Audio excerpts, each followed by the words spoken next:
Taiwan produces 95% of all the high-end chips in the world. Chips really power and connect the modern world. Everything from your smartwatches on you to your phones, your cars, all the electronic equipment around you, especially the advanced chips, are also critically important for enabling the internet, enabling AI. If the freedom of navigation is compromised, would have a dramatic impact on the global economy. Taiwan makes world-renowned semiconductors, and it runs the entire modern world.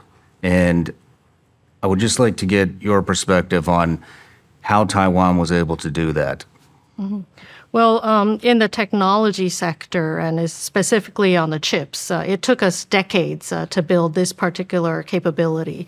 And it involves not only the chip-making fabs, which Taiwanese are also now investing in the United States to make them in the States, but an ecosystem of hundreds and thousands of small and medium-sized companies, from the designers to the chemical suppliers to the machine tools, the entire ecosystem that is within a compact geographic region of the island called Taiwan. And the logistics coordination, the integration of this ecosystem has functioned and grown in a way that is extremely efficient. So Taiwan has been able to produce not only the high-end, most advanced chips, but we have been able to do that in a cost-effective, efficient, and reliable way. And I want to emphasize the word reliability, because I think in technology, especially technology that empowers everything from AI to our phones, home electronics that involve privacy and confidence, trust and reliability are very important. And so I think Taiwan has managed to integrate that cost efficiency, a comprehensive ecosystem, as well as trust and reliability that comes with our cherished value of freedom together to make Taiwan a very critical part of the global technology supply chain. But we do have to give credit to a number of leaders in this industry, of course, for their foresight. For example, Dr. Morris Chang, who's now in his 90s, I have great admiration for him for his foresight and vision in understanding how to run a business. You know, he came from the United States. He was part of Texas Instruments, and he came with expertise from a very good American education, and really put into this industry along with many other leading Taiwanese scientists who were also educated and trained in the United States and built this industry here in Taiwan. And so we see this as not only a Taiwan ecosystem, but broadly speaking, a Taiwan-USA ecosystem of advanced technology that serves to power human advances, that serves to protect our freedom, that serves to continue with global scientific discoveries. And this ecosystem is so important to the extent that the G7 and other countries have repeatedly emphasized that Taiwan plays a critical role in fostering global stability and prosperity. I mean, Taiwan produces 60% of all chips in the world and 95% of all the high-end chips. I mean, can you elaborate a little bit on, just for the audience that doesn't understand the importance of how much of society is run off these chips? Can you dive into that just a little bit? Well, chips power everything from your smartwatches on you to your phones, to your cars, all the electronic equipment around you, microphones. And so, chips really power and connect the modern world. And Taiwan chips, especially the advanced chips that are now widely used in smartphones, are also critically important for making those global connections, enabling the internet, enabling AI.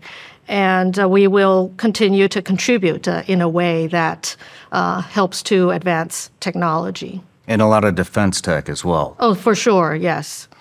Mm-hmm. How much trade goes through the strait? You know, there have been estimates of somewhere between 20 to 50% of maritime, the value of global maritime trade. 20 to 50%? Yes. Yes. Well, the U.S. government officials have been talking about 50% of global maritime trade. And, if we look at container value and other, shipping records, it's at least 20% and beyond. And the Taiwan Strait, if you look at the world map, is right at the center of the Western Pacific in a growing a region with a growing economic weight in the world, and not only in terms of manufacturing production, but also in importing high-value energy and other goods from around the world. And so in terms of maritime trade, Taiwan also sits right at the center at a pivot of global how the global economic system and can truly function. And you look at the global map, there are some points, for example, the Suez Canal, the Red Sea, the Taiwan Strait, really key locations where if compromised, if the freedom of navigation is compromised, would have a dramatic impact on the global economy.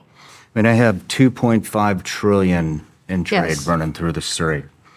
And with so much geological turbulence, how are you maintaining or even deepening trade relations with key partners around the world?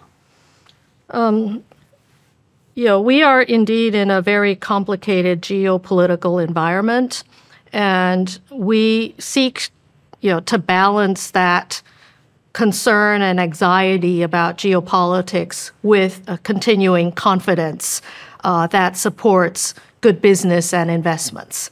And Taiwan, we're a relatively small island. We are heavily dependent on global trade as well as our connections with the rest of the world. And we plan on deepening that, diversifying that. Over 10 years ago, over a decade ago, Taiwan's economy was much more integrated with the Chinese economy. Over 80% of outbound investments went to China. But our government has called for diversification. That is, we cannot be vulnerable to putting all our eggs in one big basket. We need to consolidate partners with other like-minded democracies. And so those figures have been through very dramatic transformations, including more engagements with the Southeast Asian countries, significant investments in the United States, and now the United States has become one of our top investment destinations, especially in the area of high tech. A very big Taiwanese company, TSMC, which produces chips, has already made $165 billion commitment to investments in the United States. And that is the largest greenfield investment from a foreign country in American history. So that is a very meaningful contribution. Think about this. We're a small country, but we are making the largest single greenfield investment in American history. And that will contribute to technology resilience, to the diversification of supply chains. We do want to deepen those ties. Taiwanese have benefited from American innovation, research, design, development, and we also depend on the American market. So we do want to be well integrated with reliable and trusted partners from the economic perspective. It's my understanding that there are only 11 countries plus the Vatican that verbally outright say that they stand with Taiwan. It's also my understanding that China has been sort of picking these off one by one by influx of money. How are they? How specifically are they doing that? Well, it's an unfortunate situation that only 11 countries recognize Taiwan in a diplomatic context. And we lost Honduras a couple years ago. They made all kinds of claims, such as a huge Chinese market buying more goods from Honduras. But I think the Hondurans have discovered that instead of making more money off the Chinese market, the Chinese trade surplus over Honduras has only widened. And some of their export markets are running into some significant challenges. But I think the Chinese tend to use multiple tools of coercion plus economic incentives or promises that they may or may not keep once countries switch their allegiance or diplomatic ties. So, we want to keep these partners standing with Taiwan.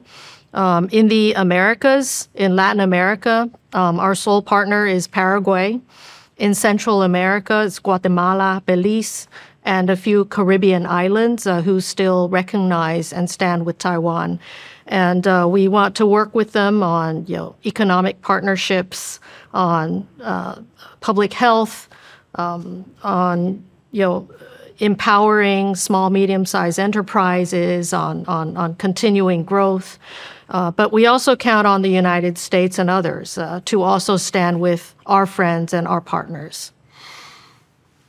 I mean, with the fact that Taiwan produces 95% of all of the high-end semiconductors, I don't understand why more countries don't verbally come out and say that they stand with Taiwan.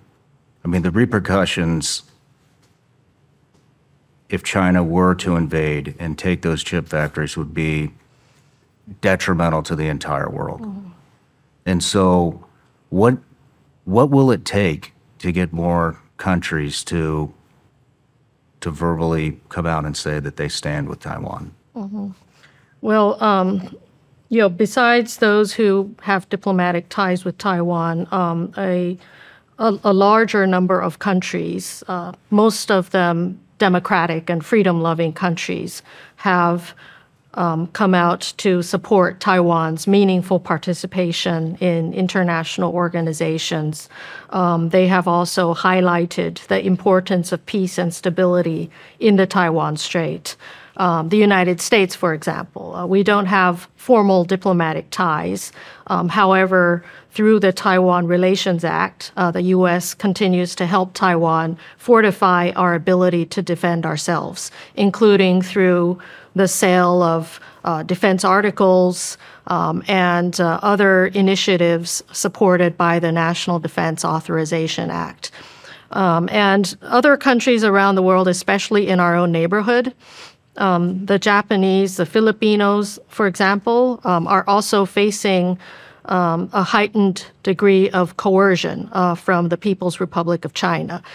China, through their activities in the South China Sea, through military drills, much more intensified military presence in this region, are also posing potential threats to our other partners in this neighborhood.